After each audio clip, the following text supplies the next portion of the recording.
You are listening to Random Gameplay Pimpin'.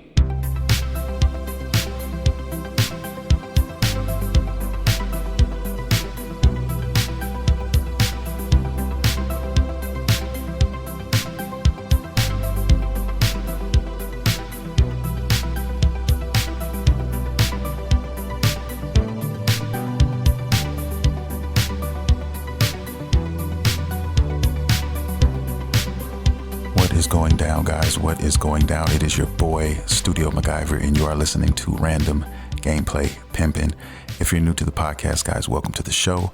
If you're into anime, nerd culture, and most importantly video games, then you've come to the right place because we talk about all of that shit here. We have a decent show for you this week, guys. Going to talk about a few things. We've got some E3 to talk about. We've got some Zelda Tears of the Kingdom to talk about. We have some Resident Evil 4 stuff to talk about as well. And we even have some Teenage Mutant Ninja Turtle news to talk about. I'm very excited about this news as well.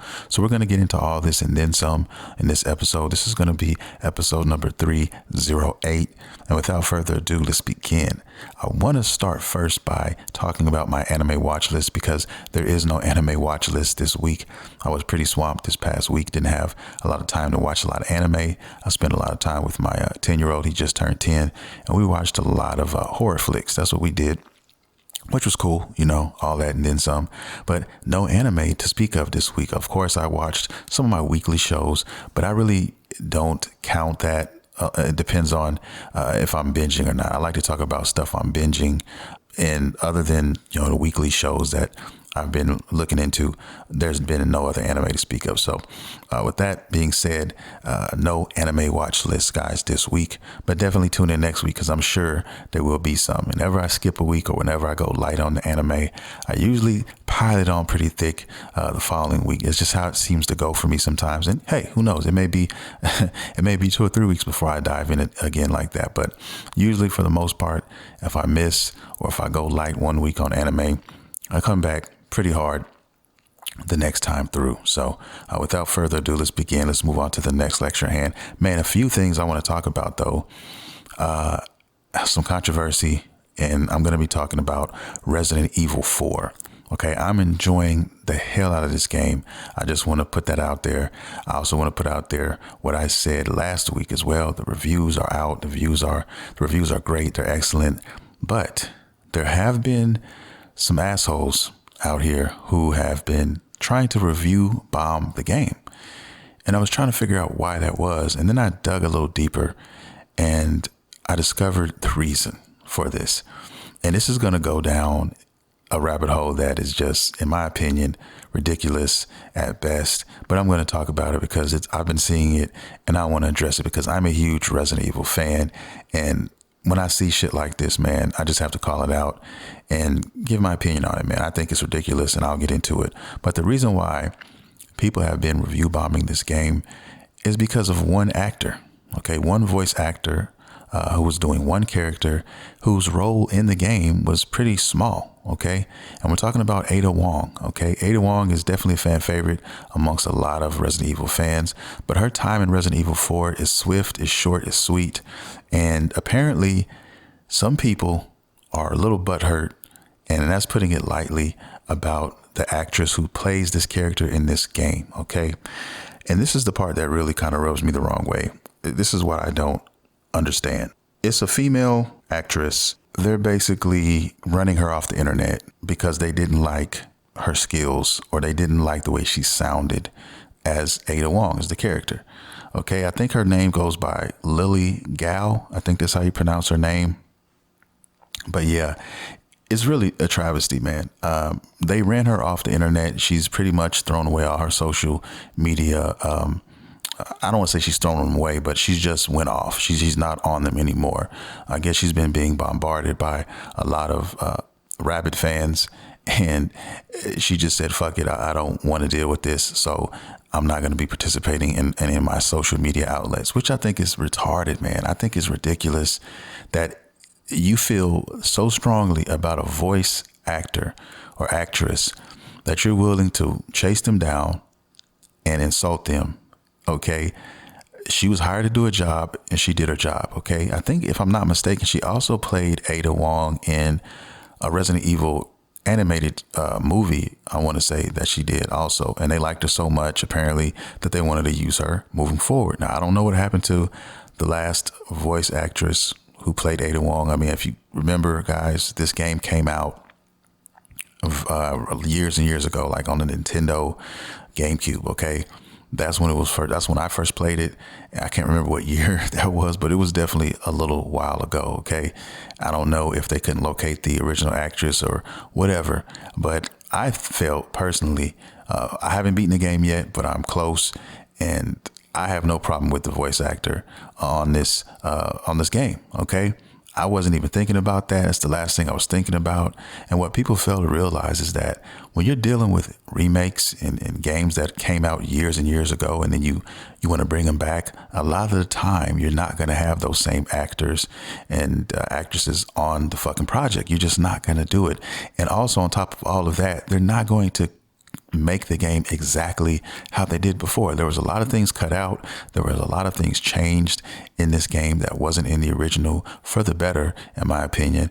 And I have no problem with that at all, man. You know, purposely, I'm glad they do that because I don't want an exact repeat of the game that I once played. Okay. Even though it's been so long that I have forgotten lots of things about the game, and most people will, and that's just what it is. Unless you play this every week or you're just an avid player where you just play it all the time, you're not really gonna care or notice. But I just think this is retarded, man. Anytime you want to chase somebody on social media or run somebody down because you don't like their performance, I think that's stupid, man. I really do. I think you guys need to go outside and touch some grass or something, or just find something else to play, man. It's not that fucking serious. It really isn't. It's really not. It's millions of games out here. And if you're going to trip over that, then I don't think there's any hope for you, man. I'm just keeping it real. I don't think there's any fucking hope for you if you're out here doing shit like this. I'm sorry. Okay. I remember when Dragon Ball Z Kai first came out, and when they got into the Frieza arc, and I forgot the guy's name who played Frieza now, who was doing Frieza, but it wasn't the original actress, American actress that I was used to, that I grew up watching when I first started watching Dragon Ball. And I'm talking about Linda Young. I still love Linda Young. Will always love her as the voice of Frieza. And no one can change that about me and how I feel about that. But I'm not running down the other actor because I don't feel that he's right for the job, or because I like, you know, Linda Young's voice better. I'm not going to go criticize this guy for doing his job. He still has done an excellent job as Frieza, man. You know, these actors and actresses, that's what they do. It's profession. That's what they do for their living. I'm so serious. I don't see anything wrong with her voice. A lot of people have something to say about it, but whatever, man. You know, I just think it's over the top and people are overreacting. That's just my humble opinion, guys, and I'm gonna stick with that. But that's really why we have been getting review bombs for Resident Evil 4, and I think it's fucking ridiculous, man. I think it's ridiculous, and people do things like this just for the sake of doing things when they know they love the game or they played the game. And there's even people out here who've never played the game, who will never play the game, and they'll still go out and review bomb a fucking game. And they've never had any intention on playing it. It's just because there was something implemented in the game that they did not like, even though they hadn't even experienced it themselves, yet they still go above and beyond to do shit like this. And I have no love for that. I have no fucking love for that whatsoever. So it is what it is. I just take that how you want to take that. But anyway, that's the main reason that Resident Evil 4 has been getting negative publicity. And that's why we've been getting review bombed. Review bombed. My mouth is very dry. I need something to drink, but I'm not going to get up, guys. I'm going to tough it out and get this podcast done. Okay. But anyway, I had to report that. I thought that was ridiculous. But anyway, let's get off of that and let's move on. Let me just say before I do get off of Resident Evil 4, I am definitely having a blast playing this game. There was a part in the game where a lot of people were upset. I was going on YouTube and looking at the comments, and not just YouTube, but Twitter. And it's the area in the castle. The castle is like probably the biggest map you're gonna be on. And there was a part in that castle, man, we were getting bombarded by these fucking these catapults, man, with these big balls of fire being thrown at us. And yeah, I was stuck there for a minute, I'm not gonna lie. And I remember playing it on the original and how ridiculous I thought that was as well. But I got through it, persevered, and other than that, man, I've been having a super blast with the game. So I'm almost done with it. I am doing a playthrough with this now, which will probably be up, I want to say, I'll just to give myself some cushion, probably a week from now. So be looking out for those videos a week from now, and I'll be putting them out every day. Like there'll be a part 1, and then the next day it'll be a part 2 or whatever. So just be looking out for that, guys. I'm going to try to do some playthroughs, more playthroughs on my channel. And in some, I won't do playthroughs. I'll do more like a random kind of gameplay type thing, maybe some boss fights and just some really cool moments in these games. Because, man, I give much props and much credit to all the people who do these playthroughs, because it is a lot of work on these games, okay? Especially games that are bigger, that take 40 plus hours. I mean, you're recording, hours at a time, and you got to cipher through all that stuff. And it's definitely some work. So kudos to everybody out there doing playthroughs, and just be looking out for mine sometime next week. All right, now let's talk about something else. Yeah, and the thing I want to talk about next, guys, is this has been going around like crazy. The Last of Us remake on PC. The Last of Us remake on PC has been atrocious. This is probably one of the worst games that I can remember reading about in the history of games that come out later for the PC. Okay. And I don't understand it, but it's been getting a lot of fucking backlash. Okay. Sony has been synonymous, if you guys don't know, with making games for their system and then eventually porting them to the PC. Okay. And for the most part, they have all been, hot garbage, or they've taken months to repair and just to get them in working conditions. And sometimes, and in some cases, they even have to rely on fans of the games and modders to go in and fix a lot of this shit. Okay. Now that right there, there's no excuse for. If you're a company, if your job is to make video games and do these things, you should definitely have a team dedicated to make that possible. Or if you don't, somebody in HR, somebody doing the hiring is definitely smoking, has definitely got their sake glasses filled to the brim. There's something not right here. Okay. That's all I'm going to say with that. But that's been going on with this PC port. And every time I turn around, I'm seeing this. I mean, it is atrocious. Okay. And I don't understand why they even put it out in that state. It makes no sense, guys. They should have some play testers or something. Look at this, check this shit out. But with PC, it's kind of a hit and miss. And the reason why I say that is because every PC is different, man. Every PC runs on different things. There's just so much variety to PC players. There's not all playing the same piece of hardware. That's where the shit gets very sticky when you talk about PC gamers and a lot of these ports going to PC, because they're made specifically for the PlayStation or for a Nintendo or for whatever it is. Their dedicated team is dedicated to making, and then they have to port it over. So you have to essentially port one game that was made from or for one console. You have to port that over to a number of different PCs, okay, in different categories. And you have to cover all those things and try to get the same or close to the same results. And that shit is damn near impossible. I don't know why they even challenge themselves. I don't even know why they attempt to do this, guys, because it ends up coming out like garbage and it never works for anyone. Okay. Now you have some PC ports that come out and they do a remarkable job and it's all good. But man, I'm tired of hearing this PC master race of people talk all this shit and they can't get their shit to run correctly. Okay. I don't know, guys. My issue with PC personally is if you're playing games that are current gen games, okay, that's going to require a lot. And I do mean a lot of fucking PC power to play this stuff, guys. It's not worth it, in my opinion. It's not worth it. I'd rather just play a game on a system designed for that system, a system designed to play games and games only. Okay. Not worried about every other month what I'll have to replace on my PC to make it or keep it up to par with the current gen systems. Okay. We're not running on Windows 10 anymore. We're only doing Windows 11. If you don't have a Windows 11, you're game, your PC will not play this. So you have to go buy the next upgrade for the Windows upgrade or whatever it is that's next on the list. It's just too much. It's too much maintenance for me.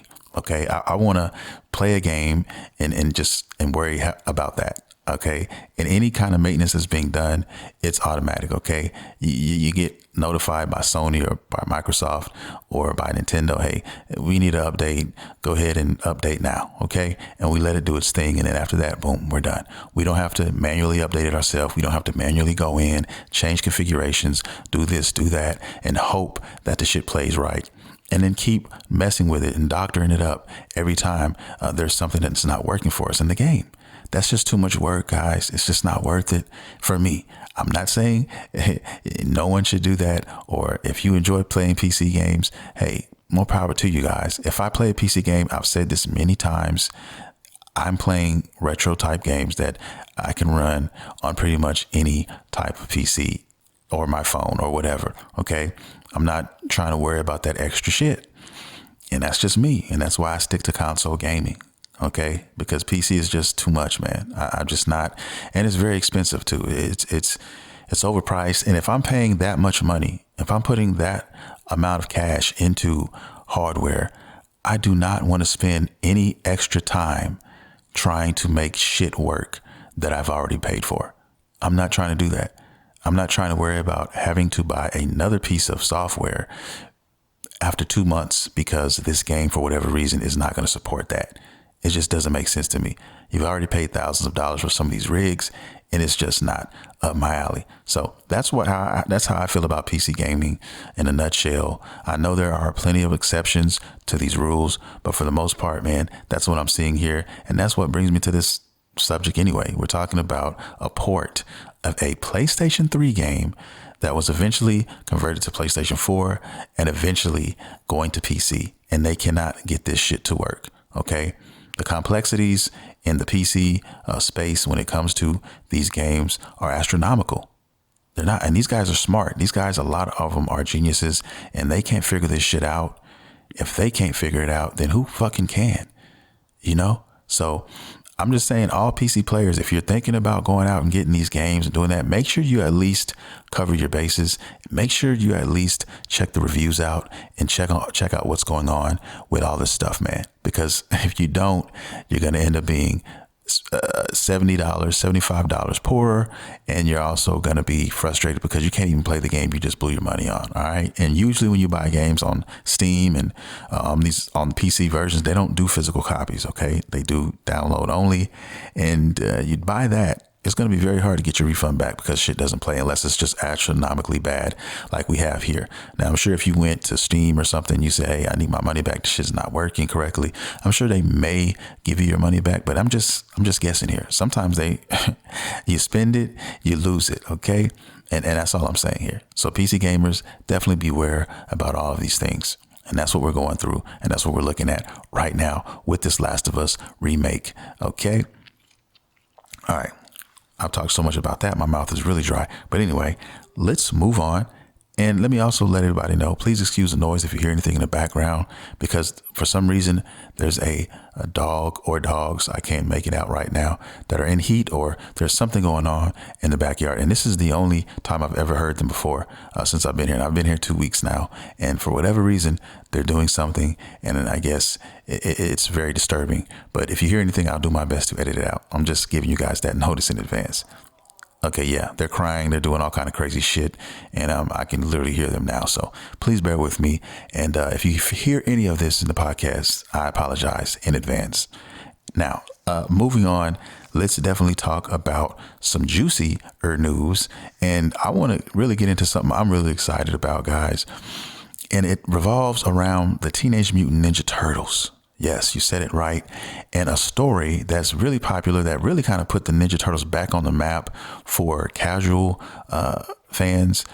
And I'm talking about The Last Ronin. Now, I spoke about this series a while back. It's like a 5-part series. You can go out if you're curious. You can go out and get all 5 issues, and you can get them all in one book. But basically, it's a dark version of a Ninja Turtle story, and it revolves around Michelangelo. And all the other turtles have been killed. and he is out for revenge. Okay, this is basically what it's about in a nutshell. I'm not going to spoil anything else for you, but it's an awesome story. You should definitely go check it out. Excuse the dogs. He's loud as fuck for whatever reason. I don't know what's going on, but anyway, this Ninja Turtle story is definitely awesome. And I have to say that you need to check it out. Any comic fan, any casual fan should definitely check this Ninja Turtle shit out. I promise you, you won't be disappointed. It's a very dark version. Like I said, it's very dark and mature. So be ready for that. But I'm bringing all this up because it has fucking been announced that there is a game in development right now revolving around this story, the Last Ronin story. It's going to be a dark and gritty story. And they compare it to God of War. Of all things, they compare it to God of War. That's what they're saying here. It's going to be a third-person action RPG similar to God of War. Okay, so when I saw that shit, I was like, wow, that is going to be crazy. Okay, it's going to be definitely written by the original creators, Kevin Eastman and Peter. I think his name is Peter Laird. I think that's how you pronounce him. But yeah, those are the original creators of the series. They'll definitely be there writing, and we're going to just have a dark story. And it's in development by an unknown studio. I don't know the name of the studio who's involved in this right now, but we'll know more as time progresses, and I'll definitely keep you guys posted on this because I cannot wait for this one. This was definitely going to be dope. I don't know how long it's been in development, but I'm going to guess and throw it out there that we probably won't see this game till maybe the tail end of 2024 if we're lucky. We may get it 2025, first quarter, something like that. I'm just throwing numbers out there, guys. I don't fucking know, but I know it's not anywhere soon. Okay, they just kind of wanted to put it out there in the air, get people talking about it, and I'm sure as we get closer and they discover more things and they have stuff for us to show, we'll definitely see it. I really want to know who the studio is working on it, though. That's really going to tell me something. They could be using a brand new studio that we never heard of. Who knows, man? But I know that if the original writers are working on this and they have their hands in this story, that they got to do it justice. You definitely got to have Teenage Mutant Ninja Turtle fans working on this, guys. And I've said this all the time. I say this all the time. Whenever there's a new game that is being made and it's based off of, pop culture characters or whatever it is, the people involved in these stories or in the development of these games, they have to be fans, in my opinion. They can't be somebody who was hired to do a fucking job and just say, hey, pay me and I'll look over this entity. I'll look over this IP. And they don't know anything about the IP. And because they don't know anything about the IP, they can't stop, correct, ask the right questions. Things can't get done properly if the people who are making this game or in control of it, they know nothing about it. It just doesn't make any sense. There'll be too many things left to fall apart, and then you'll get crucified by the fan base, okay? Because they're gonna let you know. You cannot run from them. You cannot hide facts. They're gonna find it. They're gonna go in every fucking crack they can find, and they're going to pull it out. All right. So they have to be, especially in today's age, that's the world we live in now. So you have to be ready for that, and you have to prepare for that. So that means hiring the right people for the right job, and make sure absolutely that these guys are actual fans of this series. Okay. And I hope that they're doing that. I think they will be. I think there's too much on the line for this, and this could definitely be the beginning of something beautiful for the Ninja Turtle franchise, because you can cover so many spectrums with the Ninja Turtle series, as you see. Okay, we have the things for the kids, more friendly stuff, and then you have darker things and darker themes as well. So I like the range that they're going with the Ninja Turtles right now, and I definitely can't wait to find out what this game looks like. I cannot wait. That news out of the way. Let's talk about E3 for a second, Cammy. I want to talk about E3. E3 is canceled. If you haven't heard, E3 is done. No more love in the building for E3. It was bound to happen, guys. And everybody started pulling out months ago. Nintendo pulled out. I think Nintendo was one of the first ones to pull it, if I'm not mistaken. Sony pulled out. Everybody just started pulling out. All the majors started to pull out. And there was nobody left. I mean, yes, you had your indies and you had, the small projects and things of that nature. And I'm sorry for them. And they also, E3 has apologized to the ones who were ready to attend to this. And it was going to take place in June. And, the writing was on the wall, guys. I mean, COVID happened in 2020, and that's when the first E3 was canceled. And it was never the same since. They went digital, I think, in 2021, and then after that, they tried to go back, and it never materialized. So they said, we're going to go back the way it was. We're going to try it. And as the dates got closer and closer, people started pulling out. And the reason that is because COVID opened a lot of eyes for a lot of different people, a lot of different companies, when this happened. All right. It put a lot of people's backs against the wall and forced people to make uncomfortable decisions and just get real with themselves. It's no different from these companies. Okay. All these game companies are getting together. And when COVID hit, they probably went back into their bag and they observed and they went over the numbers and they told themselves, what are we doing here? You know how much money we just blew on E3? We blew millions on E3 or hundreds of thousands of dollars on E3 to go get a booth, pay for that said booth, fly our people out, pay for this, pay for that, when we can just simply do our own thing digitally. And I think that's when they started to find that out. When they had to do everything digital and they realized all the money they had saved, and they probably went back to the investors and the drawing board and said, look at all this money we just saved for not going to E3. And so now they made a decision not to go through with it. And they weren't the only ones. OK, all the other companies were probably put in similar situations and they did the same thing. We live in a digital age now, and that's where we're headed. Everything is being done at their own leisure on their own platforms. Sony's doing their state of plays and Nintendo's doing their directs and so on and so forth. And who needs E3 to do that? You don't need E3 to do that. And I think that's where we're headed now. And I think that's why we'll never probably see E3 again. And if we do see it, it will be some sort of digital interpretation of it. It will never be, I think, the way it was. It'll probably be called something else, but it won't be E3. I think E3, we've witnessed the death of E3, in my humble opinion. And I don't think we're going to see it anymore. I don't. And that's the sad reality of it. I mean, it was cool while it lasted. I mean, it was a beautiful thing while it was taking place, but everything changes. Nothing lasts forever. And that's just true. That's just real shit. That's real talk. And that goes for everything. And as we're seeing it now, E3 is gone. So I'm just going to say farewell to E3. Bye-bye. Yeah. And that's really it. That's the gist of it, man. I mean, there's nothing else that really can be said about it. I've had great memories watching E3 press conferences and announcements and all these type of things. But in a sense, guys, everybody gets information so fast now. It's like, really? I mean, you got people who are at home in their basement reporting and doing these things and doing better jobs than a lot of these companies are doing now. Okay, I'm just being real. I really am. And it's better for everyone, I think, honestly. I just really think it is. It saves people money. It's better. Unless you're one of those people who just love that contact, you love rubbing elbows with the next person. And that's fine too, communities, the gaming community. But there's all kinds of other things that can do that and get those results. You don't need an E3 for that. I guess we need to hang that up. E3, RIP, baby. Last thing I want to talk about before I get out of here is The Legend of Zelda, Tears of the Kingdom.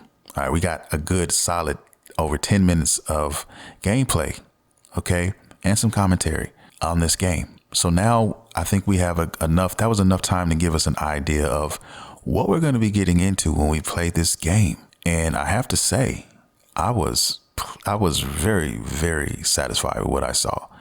I was very satisfied. I definitely love the direction that they're going. Now, I will say this. As far as the weapon breaking thing, I think that's still going to be there. From what we've seen, it still looks like that's going to be a thing. But I say the perfect remedy to that is the way that they are letting you craft your weapons moving forward. You can pretty much craft anything you want from anything you want now in this game. The combinations are going to be ridiculous. I don't know how many combinations there will be, but I'm sure there will be hundreds of different combinations at least. By the way, I would say at least 100 combinations, okay, of different weapons that you can do. All right. Everything from, they've showed all kinds of shit. They showed air arrows, like arrows that like push you back.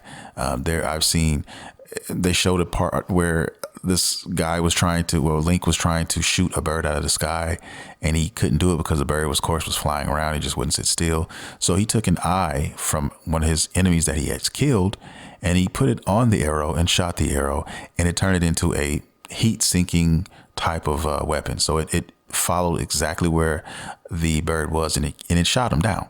Okay. These are just a couple things, a couple of examples that I'm talking about here.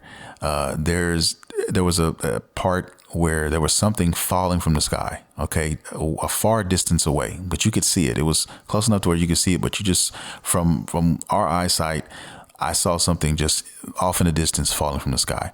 So he jumped on horseback. He rode out there to that area where that thing had fell at. He found it to look to be some sort of block, right? And then he used this reverse spell. I don't know if it's a spell or not, but a reverse mechanic. And basically it just rewinded the time. So he stood on it and it took him all the way up. And he didn't even let it take him all the way to the very top, because on your way up, there's different layers or levels of areas that you can even explore in the sky, in the air. So he just jumped off whenever he thought, where he felt he wanted to go. And that's what he did. And the areas, like, okay, you have Hyrule, you have everything on the ground floor, all these things, okay, which have also changed some of what they've seen, what they've said and showed us. But we'll learn the extent of that once we actually play the game. But they also have all of these areas in the sky, okay, all these little islands in the air, and you can find different ways to get to them. And the fun part of it is finding out those ways. Okay. Another perfect example would be on the water. Okay. He come to like a part in the area where he was trying to reach another area and he couldn't get there. He couldn't get there unless he had some sort of boat. Now, I'm sure maybe he could swim, but I don't know how that works in Zelda. We haven't really got into that portion, but it was a decent distance. So he built a homemade boat from scratch. Okay. He took some logs. He took 3 big logs and he put them together. And the crazy thing is, you don't have to snap them together all at a equal form. Okay. So, because the way he made it, there was 3 pieces. He put 1 in the middle and then the 2 on the side, he put further down on it. So he didn't have them lined up equally. And then he took these, they look like fans to me. Okay. That if you hit them, they turn on, okay, for a limited time, and then they have to recharge themselves. So he grabbed a couple of those. He stuck them on this raft that he made, and then he turned it into a fucking motorboat. Okay. And he got on the boat and it rode him to where he was trying to get to the other side, to this island or whatever. And this is just the beginning, what we were shown. We also were shown some great some weapon analogies that I thought were awesome. He found a boulder. He put the boulder on a twig or a stick, and he turned it into a hammer-esque type weapon. There was also a dope weapon where he took a super long pole, which he could have used by itself as a just super long stick for range and safe combat. But then he took like I want to say it was like a pitchfork of some sort, and stuck that on the end and made the pole extra long. Like, it was super long. This weapon would definitely be OP if you're just fighting one enemy and you're just trying to poke somebody to death. I think this would be awesome.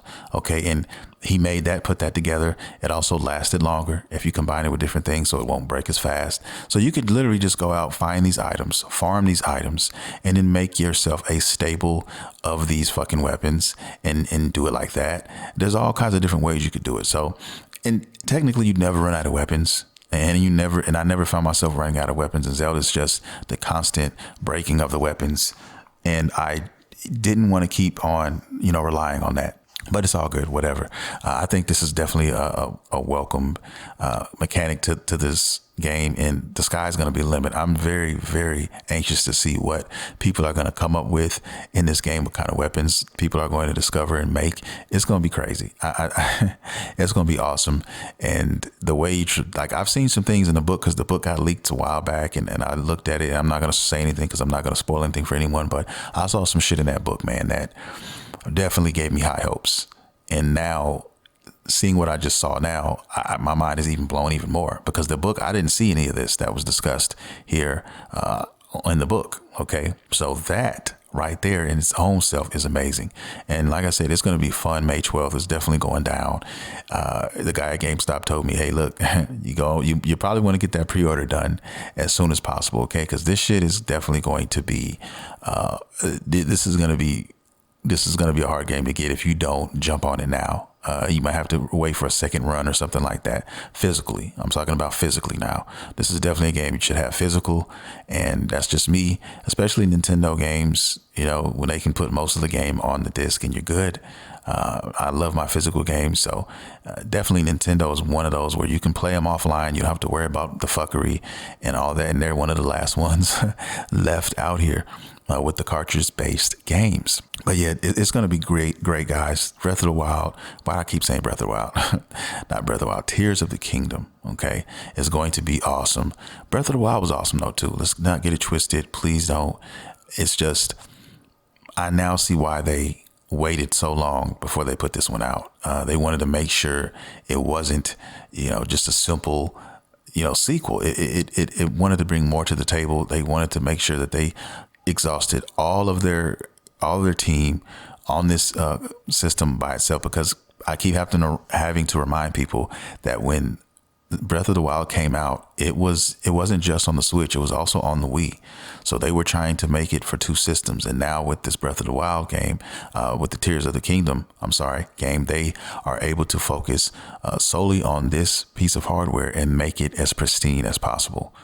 So they can expand the size of it. They can do little things here, little things there. They know the tech very well from the first game, and they're able to elaborate upon that. So now we're going to get this awesome game.